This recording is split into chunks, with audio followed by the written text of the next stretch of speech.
sedikit kita berada di fase pemulihan begitu. Apakah dengan kondisi ini ada kemungkinan bahwa tarif sewa ruang tenan di pusat perbelanjaan ini akan dikerek naik atau seperti apa Pak Ferry? Kemungkinan itu bisa terjadi ya Mbak, karena Ya. seperti disampaikan tadi oleh Pak Alphonse dan juga Pak Budi bahwa kegiatan belanja masyarakat itu sudah kelihatan meningkat, terutama kalau kita lihat dari tingkat kunjungan ke dalam mall. Tapi tentunya ini bisa dijadikan sebagai basis atau dasar bagi pengelola mall untuk mulai menyesuaikan tarif sewanya, karena memang tarif sewa ini memang kelihatannya sudah cukup lama stagnan ya, sejak pandemi itu stagnan dan memang timingnya bisa dapat di sekarang. Namun juga harus diperhatikan bahwa beberapa tenan kemungkinan mereka masih dalam proses atau fase pemulihan. Jadi memang untuk mal-mal yang tingkat trafficnya sudah membaik, bahkan lebih baik daripada saat sebelum pandemi, tentunya alasan untuk menaikkan itu lebih kuat tentunya dibandingkan dengan mal-mal yang memang belum bisa perform di atas masih yang performanya atau okupansinya masih di bawah rata-rata. Saya kira demikian, Mbak. Situasi yang saat ini tengah dialami begitu ya, apakah realistis jika nantinya harga-harga tenan atau penyewa ini akan dikerek naik, Pak Budi? Ya tadi juga sudah disebutkan bahwa posisi tenan juga banyak yang masih dalam pemulihan. Ya. Karena 3 tahun ini sudah terpukul, jadi bahkan masih ada tenan yang masih menyelesaikan kewajiban terhadap vendor atau supplier. Nah, hal-hal ini mungkin bisa dijadikan pertimbangan agar eh, biaya-biaya yang ada bisa dimaksimalkan untuk mempertahankan toko yang masih ada ini agar bisa tetap bertahan. Ini yang kita harapkan saat ini.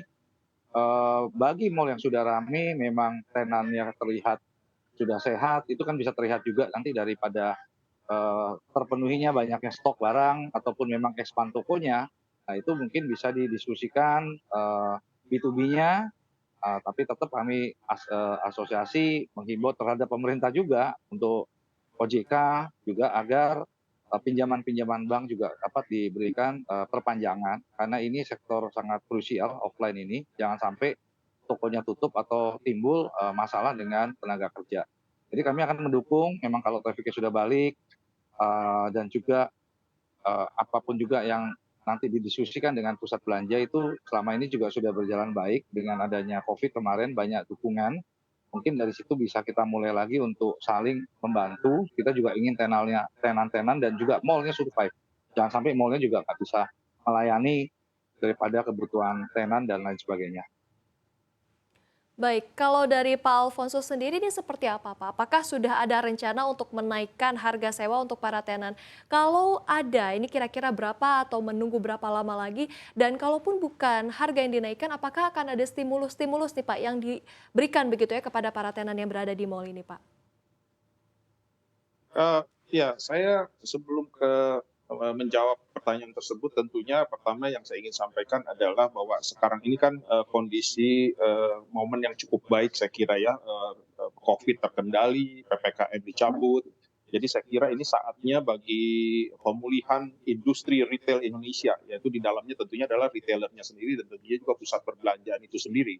Jadi saya kira momen inilah setelah 3 tahun semua berdarah-darah, seluruh stakeholder daripada industri retail Indonesia itu berdarah-darah begitu. Jadi saya kira ini waktunya, apalagi bagi para retailer ini membutuhkan pertumbuhan yang signifikan begitu ya.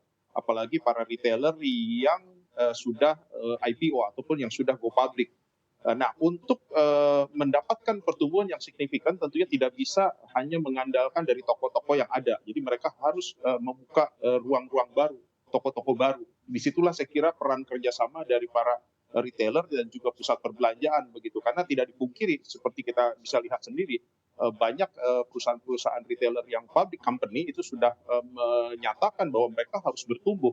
Dan saya lihat beberapa banyak yang cukup agresif untuk tahun ini begitu kan, dengan membuka target-target grey yang akan mereka targetkan begitu. Nah, tetapi di satu sisi juga harus dipahami juga bahwa pusat perbelanjaan juga sudah menderita terpuruk keadaannya selama 3 tahun begitu ya, defisit besar-besaran, tidak boleh buka, sementara di satu sisi biaya-biaya pemerintah tetap tidak mengurangi biaya-biaya seperti bayar listrik, pajak, ya, dan sebagainya. Jadi saya kira beban-beban ini yang berat. Kemudian juga upah begitu ya yang harus ditanggung. Jadi apalagi biaya energi naik, ya, listrik, gas dan sebagainya. Jadi saya kira beban-beban ini juga di satu sisi yang diderita oleh pusat perbelanjaan. Oleh karenanya, karena situasi sudah relatif terkendali dan jauh lebih baik, tentunya ada beberapa pusat perbelanjaan yang akan mulai menaikkan harga sewa, gitu, penyesuaian. Tetapi memang tentunya harus dilakukan secara hati-hati, secara selektif, karena tadi banyak juga tenant-tenant yang memang kondisinya berat, belum pulih begitu ya.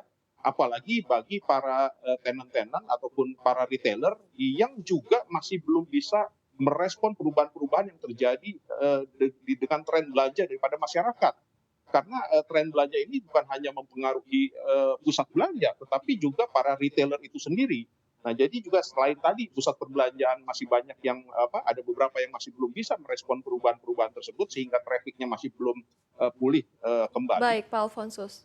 Penyewa pun sama, itu terjadi. Ya. Jadi saya kira inilah yang harus dijembatani bahwa kenaikan ini harus dilakukan secara selektif begitu. Secara Jadi saya hati-hati kira ya Pak Alfonsus ya, baik. betul. Baik, terima kasih Pak Alfonsus ya. Saya lanjut ke Pak Ferry nih Pak.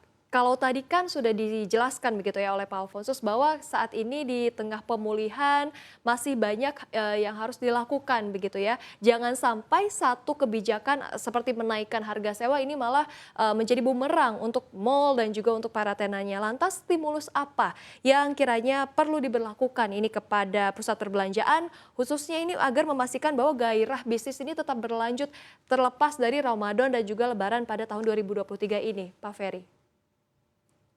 Oke, baik. Jadi sebenarnya pusat perbelanjaan itu secara kita lihat dari sisi marketnya ya, sebenarnya nggak ada terlalu banyak masalah ya, terutama kalau kita lihat dari sisi supply yang masuk, itu cukup moderat, artinya dengan supply yang ada sekarang tidak terlalu berlebihan, ini bisa tetap dijaga tingkat okupansinya.